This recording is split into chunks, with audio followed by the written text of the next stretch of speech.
Dear students, today our lesson is Shall I Compare Thee to a Summer's Day? It is written by William Shakespeare.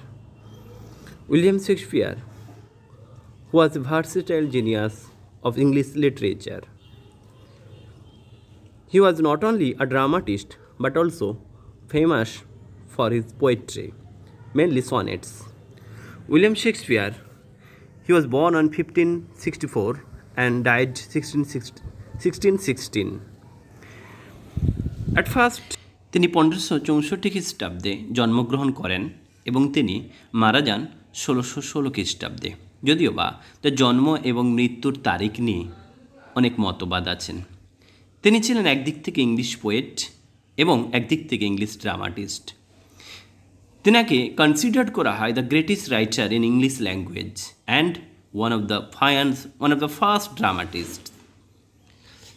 As he was born in Stratford of Avon, later he was called as Bird of Avon. এভনের চারণকবি বলা হতো উনাকে। তার শৈশবকাল বলতে তিনি প্রথাগত শিক্ষা তেমনভাবে গ্রহণ করেননি। প্রথাগত শিক্ষা কিছুটা গ্রহণ করার পর তিনি দেখতে পাচ্ছ গ্লোব থিয়েটার, এই গ্লোব থিয়েটার একজন কর্মচারী হিসেবে নিযুক্ত হন এবং পরবর্তীকালে গ্লোব থিয়েটারে থাকাকালীন তিনি অ্যাক্টর হিসেবে নির্বাচিত হন এবং এই অ্যাক্টর হিসেবে নির্বাচিত হওয়ার পর ধীরে ধীরে তিনি ড্রামা লিখতে আরম্ভ করলেন। তার উল্লেখযোগ্য ড্রামা হলো Romeo Juliet, Macbeth, Othello, Hamlet, 12th night, merchant of Venice. তার ফ্যামিলির সম্বন্ধে যদি আমরা জানতে চাই, আমরা দেখব তিনি বিয়ে করেছিলেন অ্যানি হ্যাটাওয়েকে যখন উইলিয়াম শেক্সপিয়ারের বয়স ছিল 18 এবং তখন অ্যানি হ্যাটাওয়ের বয়স ছিল 24 বছর এবং সি ওয়াজ অলরেডি প্রেগনেন্ট এবং তাদের 3টে সন্তান হয়, যে তার মধ্যে ছোট ছেলেটি 11 বছর বয়সে মারা যায়। এই হলো উইলিয়াম শেক্সপিয়ারের জীবন বৃত্তান্ত। তোমরা ক্লাস 11-এ অলরেডি উইলিয়াম শেক্সপিয়ারকে অ্যাজ এ ড্রামাটিস্ট হিসাবে পেয়েছ।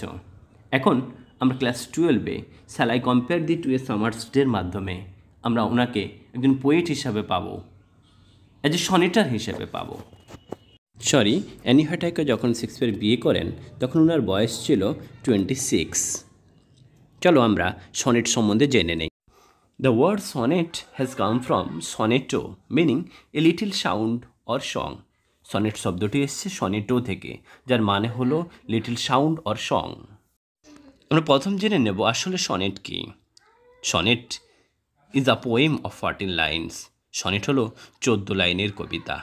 Number 2, there is a special arrangement for rhymes. এই সনেটের মধ্যে একটি ছন্দের অস্তিত্ব পাওয়া যায়, ছন্দের মিল থাকে। প্রত্যেকটা সেন্টেন্সের লাস্ট ওয়ার্ডের সঙ্গে পরের সেন্টেন্সগুলোর ওয়ার্ডের একটা মিল থাকে। নাম্বার 3, প্রত্যেকটি সনেট যে কোনো একটি মাত্র চিন্তাভাবনাকে তুলে ধরে। তাছাড়াও প্রত্যেক সনেটের মধ্যে একটা ডিভিশন থাকে, ভাগ থাকে। পেট্রার্চন সনেটের মধ্যে একরকম ভাগ, শেক্সপিয়ার সনেটের মধ্যে আরেক রকম ভাগ। Sonnet was introduced by Sicilian lawyer গিয়াসিমো ডি লেন্টিনো। তাহলে ইনি সনেটের সৃষ্টিকর্তা। পরবর্তীকালে দান্তে, যিনি ফেমাস তার বিখ্যাত ডিভাইন কমেডির জন্য, তিনি সনেট নিয়ে লেখা আরম্ভ করেন, সনেট লিখতে আরম্ভ করলেন। তিনি কিছু মডিফিকেশান করেন।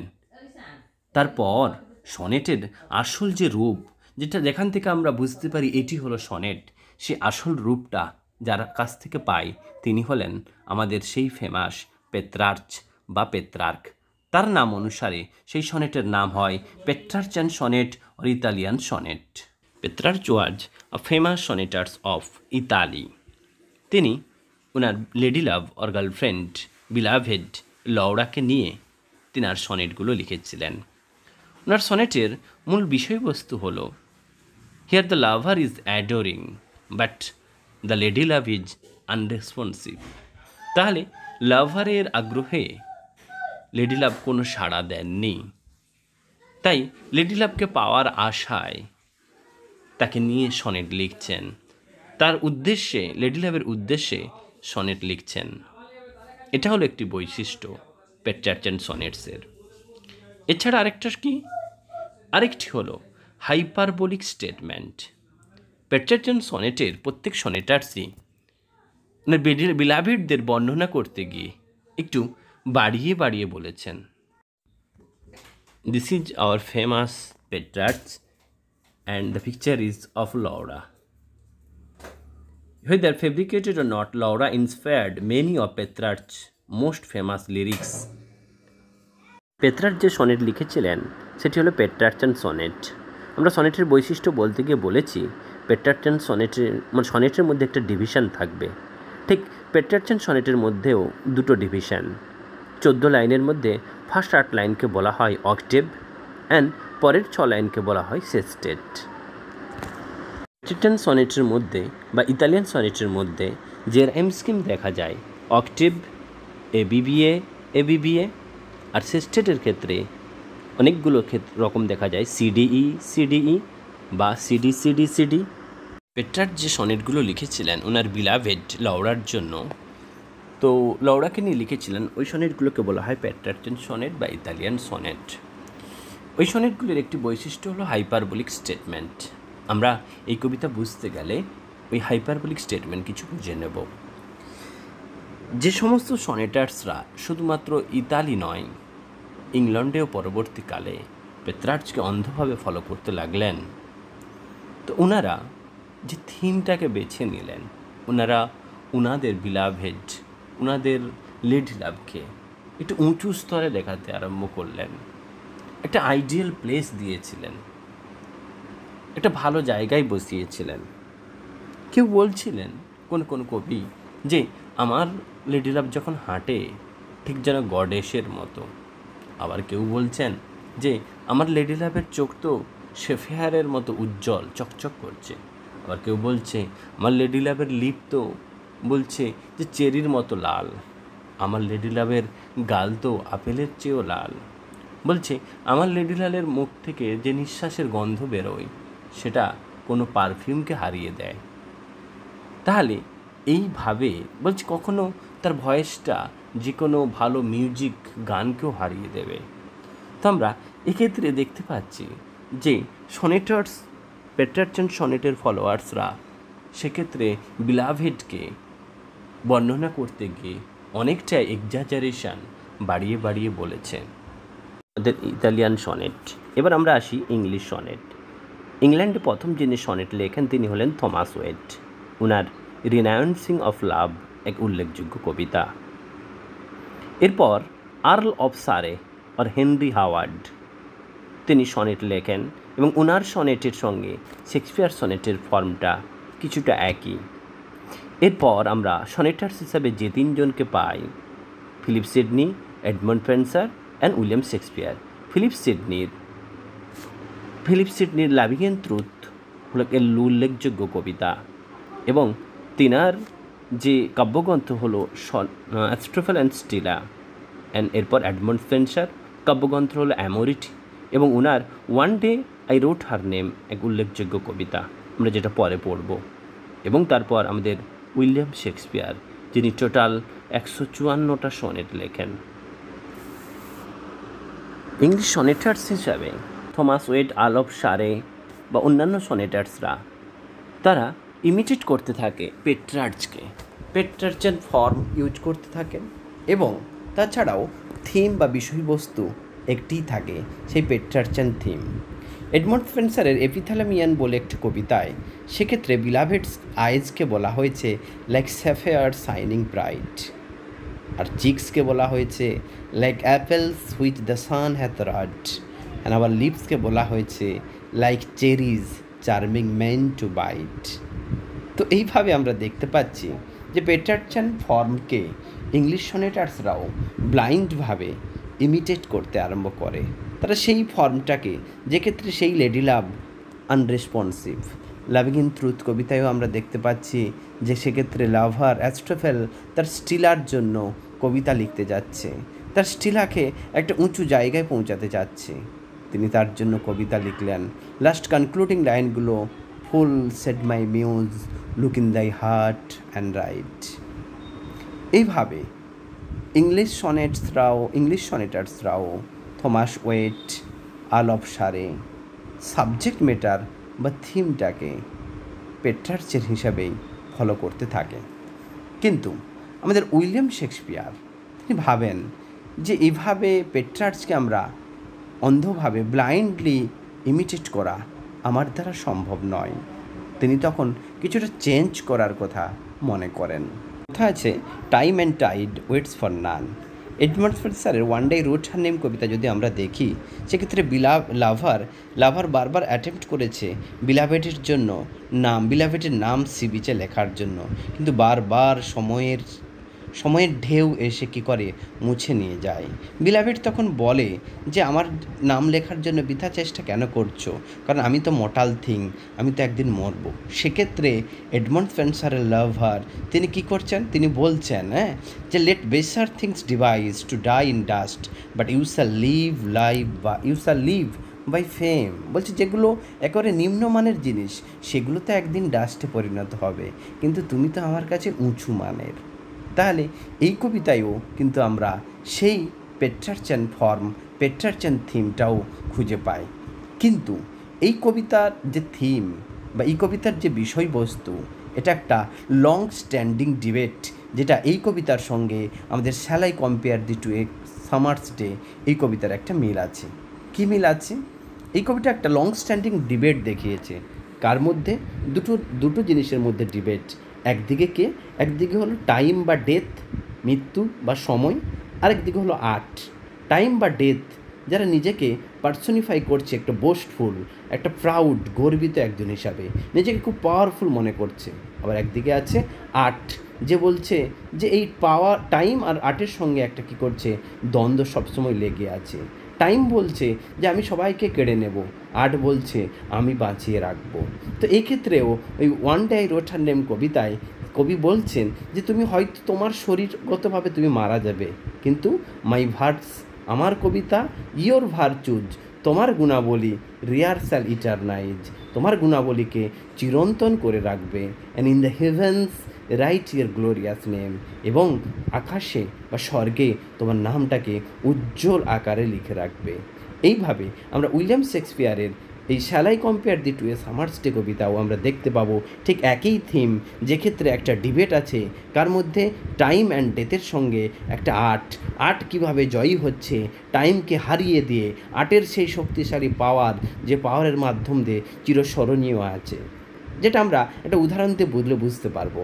আমরা আমাদের রবীন্দ্রনাথকে আমরা দেখেছি, আমরা দেখিনি, আমাদের ঠাকুরদাও হয়তো দেখেনি, কিন্তু তবুও রবীন্দ্রনাথ আমাদের কাছে বেঁচে আছে কিসের মাধ্যম দিয়ে? আর্টের মাধ্যম দিয়ে। তাই রবীন্দ্রনাথকে যে টাইম বা ডেথ হারাতে পারেনি, রবীন্দ্রনাথকে জিতিয়ে রেখেছে কে? রবীন্দ্রনাথের আর্ট, তার এই লেখা কুশলী, এই জিনিসটাই তাকে আমাদের হৃদয়ে এখনও রেখে দিয়েছে। তাহলে art is powerful more than the time, এটাই এখানে শেক্সপিয়ার আমাদের এই কবিতায়ও বোঝাতে চেয়েছে। উইলিয়াম শেক্সপিয়ার টোটাল 154টি সনেট লেখেন। তার মধ্যে 1 থেকে 126 নম্বর সনেটটি তিনি অ্যাড্রেস করে লেখেন একটা ম্যাসকুলাইন ফ্রেন্ডকে নিয়ে, তাই এটা ম্যাসকুলাইন ফ্রেন্ডশিপ সিরিজের অন্তর্গত। এবং 127 থেকে 152 নম্বর সনেটটি তিনি অ্যাড্রেস করে লেখেন একজন ডার্ক লেডিকে, তাই এটি হলো একটা ডার্ক লেডি সিরিজের। এবং 153 এবং 154 নম্বর সনেটটি তিনি লেখেন গড কিউপিডকে। আর আমরা যে কবিতাটি পড়ব, shall I compare thee to a summer's day, এটি হলো সনেট নাম্বার 18 নম্বর সনেট। তাই এটিকে আমরা বলতে পারি এটি একটা ম্যাসকুলাইন ফ্রেন্ডশিপ সিরিজের অন্তর্গত, 1 থেকে 126 নম্বর সনেটের অন্তর্গত সনেট নাম্বার 18 আমাদের shall I compare thee to a summer's day. ওনার 1 থেকে 126 নম্বর সনেটটি, যেটাকে ফ্রেন্ডশিপ সিরিজ আমরা বলতে পারি, ওটা অ্যাড্রেস করা হয়েছে মিস্টার WH-কে। Mister WH is a young friend. ওনার সম্বন্ধে বেশি কিছু জানা যায়নি, একটা মিস্ট্রি রয়ে গেছে মিস্টার WH সম্বন্ধে। তবে দুটো বিশেষ মতামত আছে। কেউ বলেন মিস্টার WH হলেন আর্ল অফ সাউথহ্যাম্পটন, ওনার নাম হেনরি রিওটসলে, ইনি ছিলেন শেক্সপিয়ারের এক খুব কাছের ফ্রেন্ড। আবার কেউ বলেন না, ইনি হলেন Earl of Pembroke, William Herbert. তবে বেশিরভাগ জনেরই মতামত এটা বা সম্ভবত ধরেই নেওয়া হয় এটি ছিল সম্ভবত the earl of Southampton Henry Wriothesley. Dark lady's সিরিজের নাম্বার 130 সনেট নাম্বার 130-তে শেক্সপিয়ার সরাসরি ডিগ করেছেন বা মক করেছেন পেট্রার্চান সনেট ফর্মকে বা পেট্রার্চান সনেটার্সদের।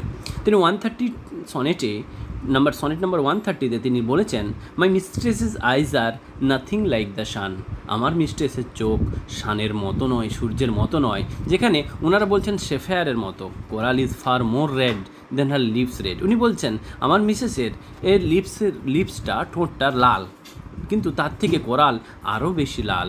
আবার বলছে ইফ হিয়ার্স বি উইয়ার্স, বলছে আমার মিসেসের চুলটা ঠিক তারের মতো, কাঁটা তারের মতো। আবার বলছে আমার মিসেস তো গডেসের মতো হাঁটে না। আবার বলছে তার মুখ থেকে যেটা গন্ধ বেরোয় নিঃশ্বাস নিলে সেটা তো পারফিউমকে হার মানাতে পারে না। তাহলে আমরা দেখতে পাচ্ছি যে ক্ষেত্রে পেট্রার্চান সনেটার্সরা সেক্ষেত্রে তাদের বিলাভেডদেরকে একটা আইডিয়াল পজিশনে পৌঁছাতে চাইছে, একটা উঁচু স্থানে দেখাতে চেয়েছে, কিন্তু শেক্সপিয়ার পুরোপুরি সাবজেক্ট ম্যাটার পুরো থিমটাকে কী করলো, বদলে দিল।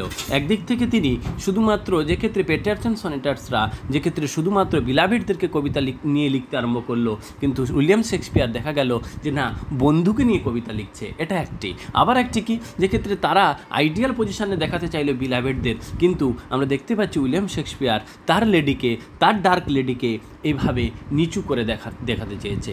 তা শুধু এই নয়, এরপর আমরা দেখব উইলিয়াম শেক্সপিয়ার যে শেক্সপিয়ারিয়ান সনেট, শেক্সপিয়ার যে সনেট করেছে শেক্সপিয়ারিয়ান সনেটের রাইম স্কিমটাও একটু আলাদা। A B A B, C D C D, E F E F, G G, এই হলো সনেট ফর্ম। এছাড়া আরও একটা পার্থক্য কি, যে ক্ষেত্রে পেট্রার্চান সনেট আমরা এই ছবির মাধ্যমে ভালোভাবে বোঝা যাচ্ছে, যে ক্ষেত্রে পেট্রার্চান সনেট দুটিভাবে বিভক্ত, অক্টেভ অ্যান্ড সেস্টেট 8 লাইন আর 6 লাইন। সেক্ষেত্রে উইলিয়াম শেক্সপিয়ার তার এই সনেটকে 4টে ভাগে ভেঙে ফেলে, 4 লাইন 4 লাইন 4 লাইন, তারপরে 2 লাইন। 4 লাইনগুলোকে বলে কোয়াট্রেন আর 2 লাইনটাকে বলে কনক্লুডিং কাপলেট। তাহলে প্রথম 4 লাইন হলো ফার্স্ট কোয়াট্রেন, সেকেন্ড 4 লাইন হলো সেকেন্ড কোয়াট্রেন, থার্ড কোয়াট্রেন, দেন কনক্লুডিং কাপলেট। ঠিক যেমনভাবে তিনি 3টে স্ট্যাঞ্জার মাধ্যম দিয়ে, 3টে কোয়াট্রেনের মাধ্যম দিয়ে যুক্তিকে স্থাপন করতে চেয়েছেন এবং লাস্ট 2 লাইনে সে কনক্লুড করতে চেয়েছেন বা উপসংহার টানতে চেয়েছেন, আমরা সেটা দেখতে পাই।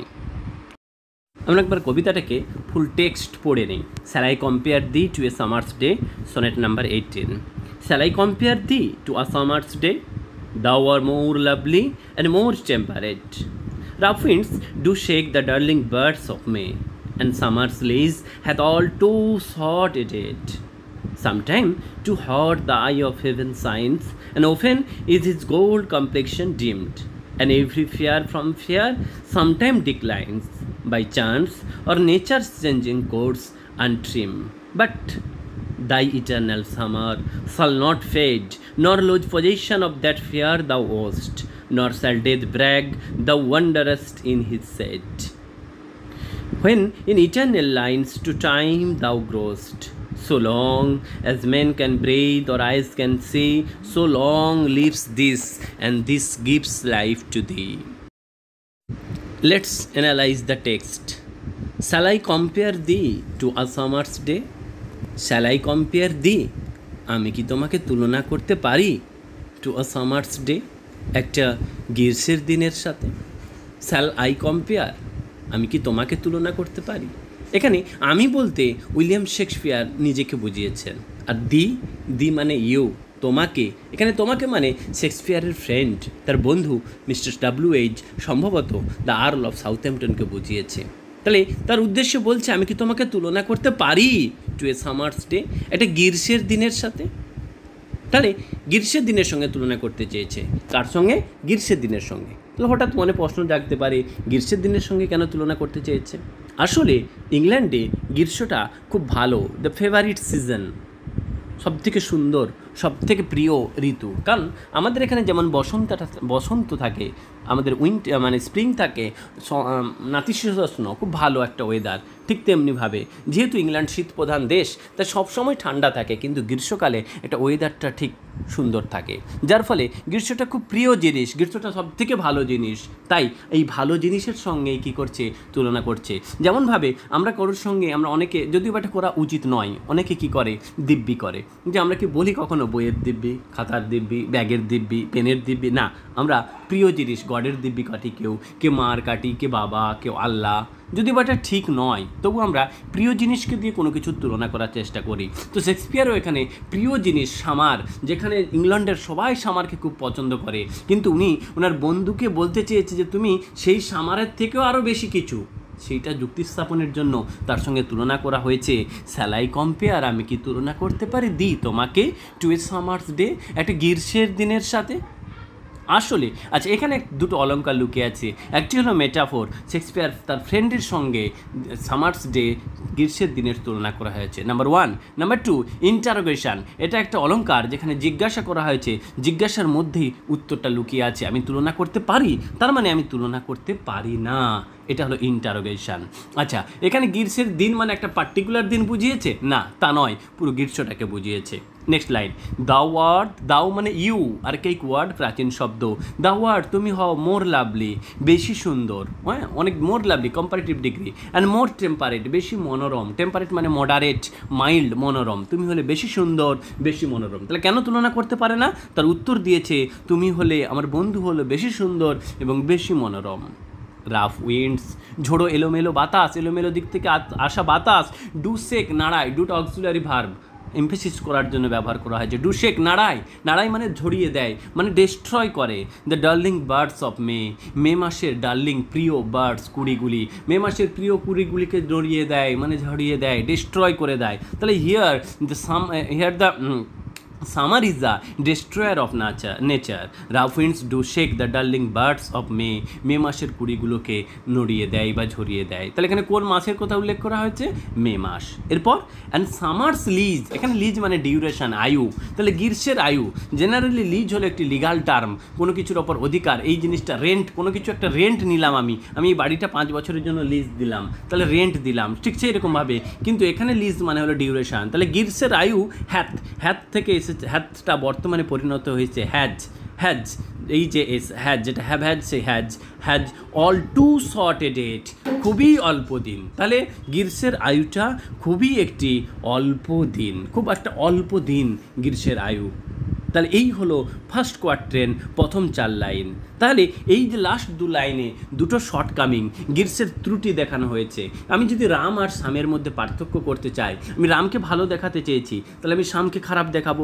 সেই উদ্দেশ্যে শেক্সপিয়ার ওনার বন্ধুকে ভালো দেখাতে চেয়েছে, তাই সামারের শর্টকামিংগুলো, ত্রুটিগুলো কী করেছে, দুটো তুলে ধরেছে। একটি হলো কি, এই সময় রাফ উইন্ড নেচারকে ধ্বংস করে, বার্ডস মে মাসের কুড়িগুলোকে ধ্বংস করে। আরেক দিক থেকে গ্রীষ্মের আয়ু তো বেশি নয়। আমরা প্রিয় জিনিসকে, যেটা আমাদের মা বাবা বা আমাদের প্রিয়জন, প্রিয় লোক, প্রিয় জিনিস যেগুলো আছে, সেগুলোকে আমরা সবসময় পেতে চাই। কিন্তু এখানে দেখতে যাচ্ছি যে গ্রীষ্মকাল যদি প্রিয় হয়, কিন্তু এ তো প্রিয় বেশি সময় না, মাত্র 2 মাস কি 3 মাস। তাই এখানে বলছে গ্রীষ্মের আয়ু খুব কম সময়। তাহলে আমি পুরোটা বলছি, স্যালাই কম্পেয়ার আমি কি তুলনা করতে পারি তোমাকে টু এ সামার্স ডে, একটি গ্রীষ্মের দিনের সাথে? দা ওয়ার্ড, তুমি হও মোর লাভলি, বেশি সুন্দর, অ্যান্ড মোর টেম্পারেট, বেশি মনোরম।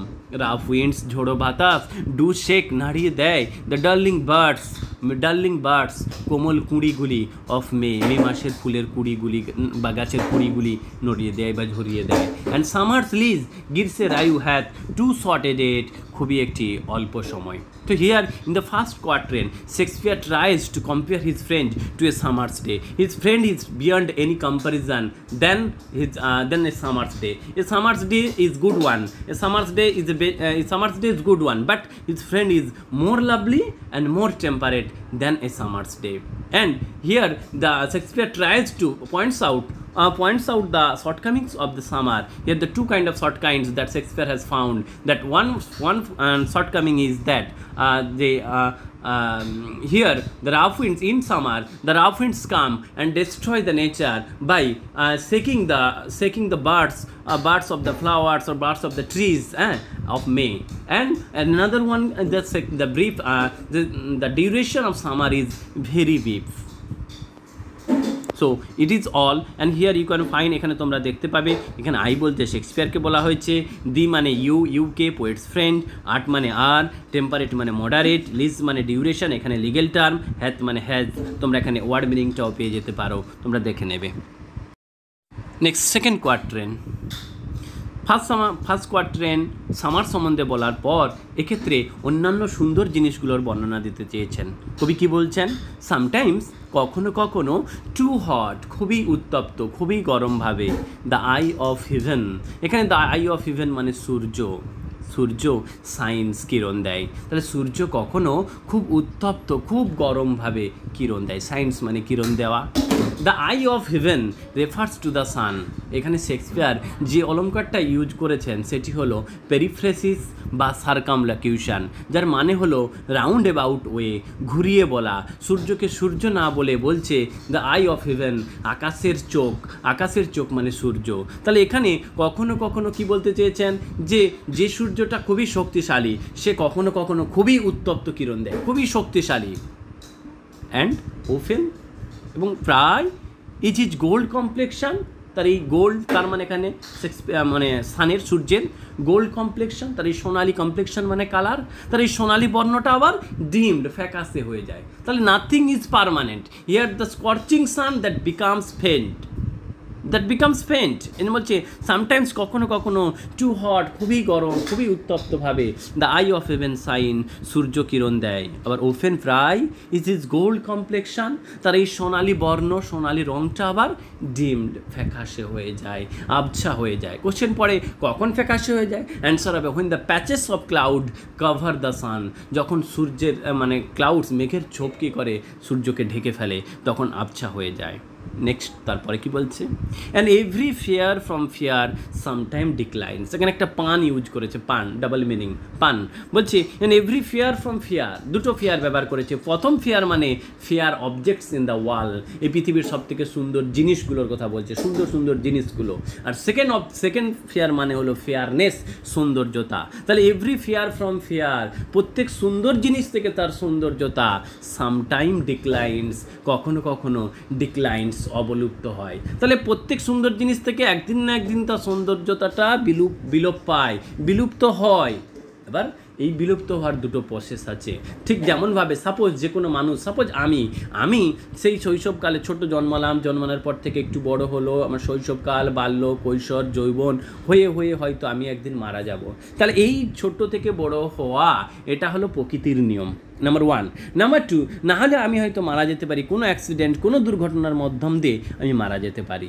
সেমনি যে কোনো সুন্দর জিনিস সেটা কি হয়েছে, আমি একটা সাপোজ ফোন, আমার ফোনটা আমি ব্যবহার করতে 5 বছরে সেটা প্রকৃতির নিয়ম অনুসারে আজকে মাইক খারাপ হয়ে গেল, আজকে স্ক্রিন খারাপ হলো, আজকে এটা খারাপ হলো, ওটা খারাপ হলে প্রকৃতির নিয়ম। কিন্তু হঠাৎ করে পড়ে গেল আর তার উপর থেকে বাস চলে গেল, সেটা ভেঙে গেল, তাহলে ওটা হলো অ্যাক্সিডেন্ট আর এটা হলো প্রকৃতির নিয়ম। তাই প্রত্যেক সুন্দর জিনিস থেকে যে সৌন্দর্যতা নষ্ট হয় তার দুটো নিয়ম আছে। সেজন্য 4 নম্বর লাইনে বলছে বাই চান্স, দুর্ঘটনাবশত, হঠাৎই, অথবা নেচার্স চেঞ্জিং কোর্স মানে পরিবর্তনশীল দশা, নেচার্স চেঞ্জিং কোর্স, প্রকৃতির পরিবর্তনশীল দশা, আনট্রিমড, অক্ষুণ্ণ থাকে, বজায় থাকে। তাহলে সুন্দর থেকে সুন্দরতর জিনিসগুলো যেগুলো ধ্বংস হয়ে যায়, ধ্বংস হওয়ার দুটো উপায়, একটা হলো বাই চান্স, অ্যাক্সিডেন্টলি, দুর্ঘটনাবশতভাবে, অর নেচার্স চেঞ্জিং কোর্স, প্রকৃতির পরিবর্তনশীল দশা, আনট্রিমড, অক্ষুণ্ণ থাকে বা বজায় থাকে। আনট্রিমড কথার অর্থ আনকাট, মানে যেটা ট্রিম থেকে ট্রিমার শব্দ আছে তোমরা জানো, আনট্রিমড যেটা কাটা হয় না, মানে যেটা বজায় থাকে, যেটা অক্ষুণ্ণ থাকে। তাহলে এই প্রকৃতির এই পরিবর্তনশীল দশাটা কি হয়, বজায় থাকে। আচ্ছা, ওয়ার্ড মিনিংয়ে তোমরা দেখতে পাচ্ছ দ্য আই অফ হেভেন মানে সান, সূর্য, এখানে পেরিফ্রেসিস ব্যবহার করা হয়েছে, কমপ্লেক্সন মানে কালার, ডিমড মানে ব্লাড, ফ্যাকাস হয়ে যাওয়া, ফেয়ার, প্রথম ফেয়ার মানে ফেয়ার অবজেক্টস, তারপরের ফেয়ার মানে ফেয়ারনেস, ডিক্লাইন্স মানে ফলস, বাই চান্স মানে অ্যাক্সিডেন্টলি, নেচার্স চেঞ্জিং কোর্স মানে ন্যাচারাল ওয়ে। তাহলে পড়ছি আমি, সামটাইমস কখনো কখনো টু হট, খুবই উত্তপ্তভাবে, দ্য আই অফ হেভেন, সূর্য সাইন্স কিরণ দেয়, অ্যান্ড ওফেন প্রায় ইট ইজ গোল্ড কমপ্লেকশন, তার এই সোনালি বর্ণ ডিমড ফ্যাকাশে হয়ে যায়, and every fair from fair, প্রত্যেক সুন্দর জিনিস থেকে তার সৌন্দর্যতা সামটাইম কখনো ডিক্লাইন্স অবলুপ্ত হয়, বাই চান্স হঠাৎই দুর্ঘটনাবশতভাবে, অর নেচার চেঞ্জিং কোর্স, অথবা প্রকৃতির পরিবর্তনশীল দশা, আনট্রিমড অক্ষুণ্ণ থাকে বা বজায় থাকে। এই হলো সেকেন্ড কোয়াড্রেন্ট। শেক্সপিয়ার পেট্রারচান সনেট থেকে সরে গিয়ে নতুন কিছু করতে চেয়েছেন, কিন্তু পেট্রারচান সনেটের একটা বৈশিষ্ট্য যেটা আমরা এই কবিতার মধ্যেও পাই, সেটা হলো এক্ষেত্রেও একটা টার্ন ভোল্টার হয়েছে, টার্ন নিয়েছে, একটা মোড় নিয়েছে চিন্তাধারার। শেক্সপিয়ারের এখান থেকে শুরু করেছেন যেখানে সামার প্রত্যেকটা সুন্দর জিনিস বলার পর এবার সরাসরি বন্ধুর কাছে গিয়েছে, গিয়ে কি বলছে, বাট দাই ইটারনাল সামার, কিন্তু তোমার চিরন্তন সৌন্দর্যতা, এখানে সামার মানে গ্রীষ্মকাল না, সৌন্দর্যতা, the eternal beauty of his friend, বলছে দ্য ইটারনাল সামার, তোমার চিরন্তন, দাই মানে ইয়োর, তোমার, ইয়োর ইটারনাল, বন্ধুর ইটারনাল সামার, চিরন্তন সৌন্দর্যতা, শ্যাল নট ফেড, কখনোই মুছে যাবে না, ফ্যাকাশে হবে না, ফেড মানে মুছে যাওয়া, ফ্যাকাশে হয়ে যাওয়া, কখনোই মুছে যাবে না, নর লুজ পজিশন, না হারাবে অধিকার, পজিশন মানে অধিকার, আমার এই পেনটার ওপর আমার অধিকার আছে সেই রকম, নর লুজ পজিশন, না হারাবে অধিকার, অফ দ্যাট ফেয়ার, সেই সৌন্দর্যতার, দাও ওস্ট, তুমি অধিকারী, দাও মানে ইউ, ওস্ট অধিকারী, তাহলে তুমি যে সৌন্দর্যতার অধিকারী, প্রত্যেকটা মানুষ যে যার নিজের সৌন্দর্যতার অধিকারী, সেই সৌন্দর্যতার অধিকারী তুমি যেমন আছো, তোমার এই সৌন্দর্যতাটা তুমি কখনোই হারাবে না, নর লুজ পজিশন, না হারাবে অধিকার, অফ দ্যাট ফেয়ার, সেই সৌন্দর্যতার, দাও ওস্ট, তুমি অধিকারী। পরবর্তীকালে তোমরা কেউ যদি পড়ো ইংলিশ অনার্স বা মাস্টার ডিগ্রিতে, ডেথ নিয়ে অনেক রকম কবিতা পাওয়া যায়, because I could not stop for death, Emily ডিকেনসনের লেখা, অনেক রকম ডেথ, সেক্ষেত্রে কিছু কিছু ডেথকে ভিন্ন রকমভাবে তুলনা করা হয়। ডেথ হলো ফসল কর্তনকারী, ডেথ হলো সেডার পেশারের মতো ইক্ষু বের করা, মানে ইক্ষু রস নিক্ষেপকারী, মানে তৈরিকারী যিনি, সেরকমভাবে যেমন একটা ফসল কর্তনকারী, একটা কাস্তে নিয়ে একবার যখন ফসল কাটলো, একটা গোছ কেটে গেল, আবার একটা কাটলো, সো এরকমভাবে ডেথও একজন মানুষের পর একজনের পর একজন এলো এবং কী করলো, ফসল কাটতে আরম্ভ করলো। সেই রকমভাবে ডেথও কী করে, সবাইকে, ডেথকে এখানে পার্সনিফাই করা হয়েছে, মানুষের মতো দেখানো হয়েছে, এখানে পার্সনিফিকেশান ইউজ করা হয়েছে। ডেথ এখানে হলো প্রাউড, বোস্টফুল। এই ডেথ কী করছে, সবসময় মানুষকে যখন মৃত্যুবরণ করলো, করে তার যখন একটা ডেথের যেন একটা বাড়ি আছে, সেই বাড়ির ছায়ার নিচে যখন নিয়ে চলে এলো, নিয়ে এসে ডেথ নিজেকে প্রাউড, গর্বিত মনে করে। কিন্তু শেক্সপিয়ার তার বন্ধুকে বলছে, কিন্তু নট শ্যাল ডেথ ব্র্যাগ, কিন্তু মৃত্যু গর্ব করতে পারবে না, দাউ ওয়ান্ডারাস্ট, তোমাকে নিয়ে, ইন হিজ শেড, তার ছায়াতে। তাহলে মৃত্যু সবাইকে তার ছায়াতে টেনে আনে, এনে গর্ব অনুভব করতে পারে, কিন্তু তোমাকে নিয়ে তার ছায়াতে গর্ব অনুভব করতে পারবে না। কেন? when in eternal lines, যখন এই ইটার্নাল লাইন্স মানে এখানে এই কবিতার লাইন মানে এই সনেটের কথা বলেছে, যে এই ইটার্নাল লাইন্সে, এই কবিতার লাইনগুলির মাধ্যম দিয়ে, এই সনেটের মাধ্যম দিয়ে, টু টাইম, সময়ের সাথে, একটা সময়ের পর আর একটা সময়, যেটা অনেক আগে যে 1600 সালে লেখা হয়েছে, সেটা আজকে আমরা 2020-তে এসে পড়ছি, টু টাইম, সময়ের সাথে, দাও গ্রোস্ট, তুমি বেড়ে উঠবে। তাহলে 1600-1700 সালের যে লেখা বা অনেক আগের যে লেখা, সেগুলো আজকে এসে আমরা পড়ছি, সেরকম বলছে। এই জন্য আমি তোমার জন্য যে কবিতা লিখব, সেই কবিতার লাইনগুলির মাধ্যম দিয়ে তুমি সময়ের সাথে সাথে তুমি আরও বেড়ে উঠবে, আরও জীবন্ত থাকবে। এই জন্য বলছে when in eternal lines, এই চিরন্তন লাইনগুলির মাধ্যম দিয়ে, টু টাইম, সময়ের সাথে, দাও গ্রোস্ট, তুমি বেড়ে উঠবে। তাহলে 4 লাইন একবার পড়ছি, বাট দাই ইটার্নাল সামার, তোমার চিরন্তন সৌন্দর্যতা, শ্যাল নট ফেড, কখনোই মুছে যাবে না, নর লোজ পজিশন, না হারাবে অধিকার, অফ দ্যাট ফেয়ার, সেই সৌন্দর্যতার, দাও ওস্ট, তুমি অধিকারী, নর শ্যাল ডেথ ব্র্যাগ, মৃত্যু গর্ব করতে পারবে না, দাও ওয়ান্ডারাস্ট, তোমাকে নিয়ে, ইন হিজ শেড, তার ছায়াতে, হোয়েন ইন ইটার্নাল লাইন্স, যখন ওই ইটার্নাল চিরন্তন কবিতার লাইনগুলিতে, টু টাইম, সময়ের সাথে, দাও গ্রোস্ট, তুমি বেড়ে উঠবে। এই হলো থার্ড কোয়াড্রেন্ট। এবার আমরা আসবো কনক্লুডিং কাপলেট। শেক্সপিয়ার 3টে আর্গুমেন্ট 3টে কোয়াড্রেন্টের মাধ্যম দিয়ে প্রকাশ করার পর এবার ইনি বলছেন, সো লং, যেটা one day I wrote her নেমের সঙ্গে এটার একটা মিল আছে। কি বলছে? সো লং, যতদিন, as men can breathe, men মানুষেরা, ক্যান ব্রিথ, পারে ব্রেথ নিঃশ্বাস নিতে। তাহলে মানুষরা যতদিন নিঃশ্বাস নেবে, ওর আইস ক্যান সি, অথবা চোখ ক্যান সি, পারবে দেখতে। তাহলে মানুষরা যতদিন নিঃশ্বাস নিতে পারবে, চোখ যতদিন দেখতে পারবে, সো লং, ততদিন লিভস দিস, এটি বেঁচে থাকবে। এই দিস, এটি কোনটি? এটি হলো এই কবিতাটি। অ্যান্ড দিস গিভস লাইফ, এবং এটি দিবে জীবন, টু দি, তোমাকে। এখানে দি মানে ইউ, তোমাকে, তোমাকে জীবন দেবে। তাহলে যতদিন মানুষ নিঃশ্বাস নেবে, তার মানে বোঝাচ্ছে যতদিন মানুষ বেঁচে থাকবে।